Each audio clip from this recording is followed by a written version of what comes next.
दुर्ग जनपद सीओ रुपेश पांडे को सरकार ने सस्पेंड कर दिया है। 2 दिन पहले वीडियो वायरल हुआ था। भाजपा के विधायक ललित चंद्राकर खड़े थे, उनके ठीक बगल में भाजपा मंडल महामंत्री पुराण देशमुख, जिनके साथ में रुपेश पांडे जी का विवाद हुआ था और बीजेपी के विधायक ललित चंद्राकर ने कुछ भी नहीं कहा था। जो 55 सेकंड का वीडियो है, जो आपको 7 सेकंड का मिला है, उसमें सिर्फ एक पक्ष दिखा रहा है, लेकिन जो 55 सेकंड का वीडियो है उसमें उसने बदतमीजी चालू करी और मैंने बहुत धैर्य के साथ कहा कि बात तमीज से करिए, बदतमीजी नहीं। रुपेश पांडे का भी बयान आता है इस पूरे एपिसोड पे। तो रुपेश पांडे ने जो खुलासे किए हैं, रुपेश पांडे ने जो कहानी बताई है, रुपेश पांडे जो थ्योरी बताई है, वो पार्ट को भी आपको देखना चाहिए। और विधायक जी के सामने वो ऐसी भाषा को उपयोग कर रहा है और विधायक जी चुप हैं और उसको चुप नहीं करा रहे हैं। उनकी पार्टी का एक पदाधिकारी है और उसे चुप नहीं कराना, तो मुझे समझ में आता है कि कहीं ना कहीं तो एक षड्यंत्र हो चुका है।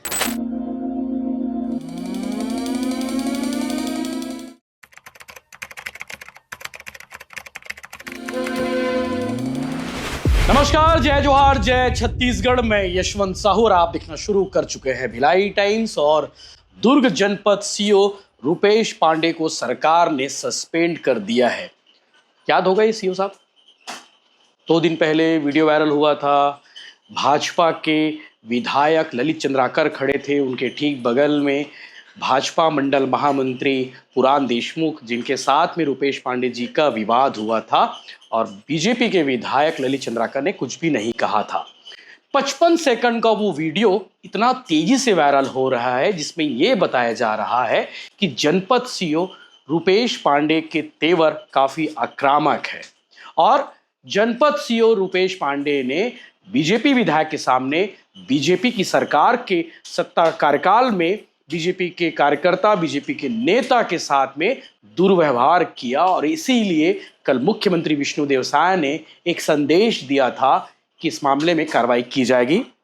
और अभी कुछ घंटे पहले आदेश आ गया है, सीओ जनपद रुपेश पांडे को सस्पेंड कर दिया गया है।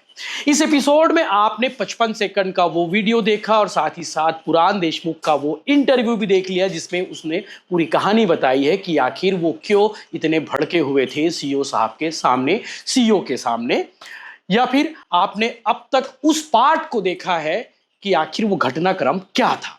लेकिन एक बड़ा पार्ट इस पूरे एपिसोड का रह गया था, वो एपिसोड भी आ गया है, यानी कि वो वीडियो भी आ गया है, वो पक्ष भी आ गया है, जिसके बगैर ये पूरी थ्योरी थोड़ी अधूरी लग रही थी। यानी कि सस्पेंशन की कार्रवाई के बाद रुपेश पांडे ने छत्तीसगढ़ के पूर्व मुख्यमंत्री भूपेश बघेल से भी मुलाकात की है।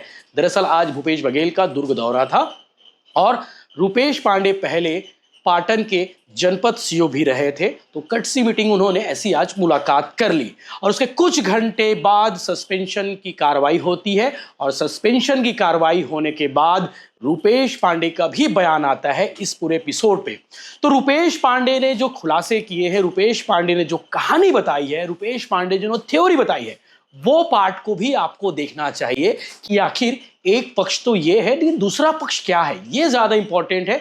तो आप उसके बाद देखिए, रुपेश पांडे ने लगभग 3 मिनट के आसपास का बयान दिया है। मुझे लगता है कि पहले सस्पेंडेड अधिकारी होंगे जो सस्पेंशन की कार्रवाई के बाद अपना पक्ष भी रखा है, वो भी उसी अंदाज में जिस अंदाज में भाजपा के विधायक के सामने वो भाजपा मंडल महामंत्री पर गरज रहे थे। अब वो क्यों गरज रहे थे उस दिन, वो कहानी भी आप सुनिएगा। इसलिए बड़े बुजुर्गों ने कहा है, इज्जत दोगे तो इज्जत मिलेगी। क्या वाकई में भाजपा मंडल के महामंत्री पुराण देशमुख ने सीओ रुपेश पांडे के साथ बदतमीजी की थी? वो वीडियो देखने के बाद तो लगभग मुझे भी वही लगा, क्योंकि 55 सेकंड का वीडियो है और शुरुआत वहीं से होती है। कोई इंसान तू तड़ाक से बात करे तो फिर कैसे लगता है, सामने वाला भी उसी अंदाज में आ जाता है, उसी मोड में आ जाता है। तो शायद ऐसा हो सकता है कि पुराण देशमुख ने सीओ जनपद से तू तड़ाक में उसने बातचीत की होगी। बातचीत करने के बाद सीओ साहब का अंदाज बदल गया और उसके बाद कार्रवाई आज हो गई। स्वाभाविक सी बात है भाई, जनपद के सीओ हैं, पढ़ लिख कर एग्जाम देकर यहाँ तक पहुंचे होंगे, तो रहता है ना, रुतबा भी रहता है, थोड़ा सा सिस्टम भी रहता है और स्वाभाविक सी बात है, बात आत्मसम्मान की होती है तो वहां पे थोड़ी बात आ ही जाती है। चलो ज्यादा लाग लपेट नहीं करते, सीधे आपको पॉइंट पर ले जाते हैं और दूसरे पक्ष का भी आप बाइट देखिए। रुपेश पांडे ने सस्पेंशन की कार्रवाई के बाद क्या कुछ कहा है वो भी आप सुनिए। तो इस वीडियो में दिख रहा है कि आप मतलब डांट फटकार रहे हैं और सामने से जो युवक था उसका कहना है कि उसमें कुछ भी नहीं होता। पूरी सच्चाई क्या थी? देखिए 29 तारीख का जो वो घटना है, वो घटना की पृष्ठभूमि ऐसी है कि वो व्यक्ति पुराण देशमुख है और वर्तमान में वो भारतीय जनता पार्टी के अंडा निकुम का महामंत्री है। उसकी पत्नी 2015 से 20 तक के सरपंच थी और उसके विरुद्ध, सरपंच के विरुद्ध 2,40,105 रुपये की वसूली है, जो कि 2021 से लंबित है अनुविभागीय अधिकारी दुर्ग के न्यायालय में। दूसरा यह है कि खुद पुराण देशमुख के विरुद्ध 75,000 रुपये की वसूली है जो शिक्षा विभाग की है, और शिक्षा विभाग के जो स्कूल का कृषि भूमि है उस भूमि को नीलामी में 25,000 रुपये के मान से प्रतिवर्ष लिया था और 3 साल का पैसा नहीं पटाया। उसके विरुद्ध उसने चेक दिया था, चेक बाउंस हो गया। इस प्रकार से दोनों पति पत्नी के विरुद्ध 3,25,000 की वसूली है।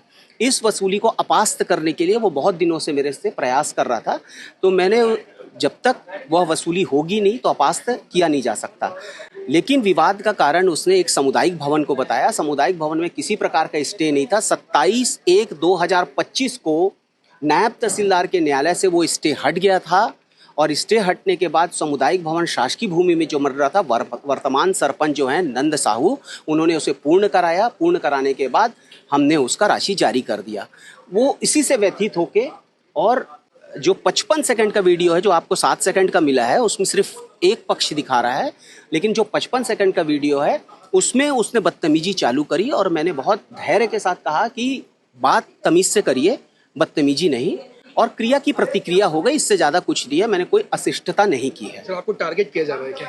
अब टारगेट ही है कि आप देखेंगे कि कोई एक पत्र भी 16/5/2026 का एक पत्र जो चल रहा है सोशल मीडिया में किसी और की पदस्थापना के लिए, और फिर ये घटना, तो ये दोनों चीज को अगर संबद्धता करेंगे तो आपको षड्यंत्र पता चल जाएगा। निलंबित भी हो चुके हैं? हाँ, मैं निलंबित हो गया हूँ। अभी 11:29 को कमिश्नर साहब ने एक पक्षी कार्रवाई की है। मैंने अपना जवाब भी दिया है और मेरे जवाब से वो असंतुष्ट हैं, तो मैं चीफ सेक्रेटरी को उसके विरुद्ध अपील करूंगा और न्याय के लिए तो हाई कोर्ट खुला ही हुआ है। सर, पूर्व सीएम से आप मिले भी आज? हाँ। क्या कहना चाहिए? नहीं, पूर्व सीएम का मैं सीओ रहा हूँ, पाटन सीओ रहा हूँ, तो जस्ट एक औपचारिक भेंट हो गई और कुछ नहीं। सीएम साहब दुर्ग आए हैं तो एक औपचारिक भेंट। अच्छा, सुशासन कार्यक्रम में क्या मतलब टारगेट करके प्री प्लान तरीके से वो आए थे कि सडनली सब कुछ हो गया? नहीं, टारगेट करके ही वो आया था, क्योंकि उसके आधा घंटा पहले से वो इस टाइप की भाषा का उपयोग कर रहा था कि इसका धैर्य टूट जाए, और मैं लेकिन उसकी प्रतिक्रिया नहीं किया क्योंकि बहुत गंदी भाषा का वो उपयोग कर रहा था।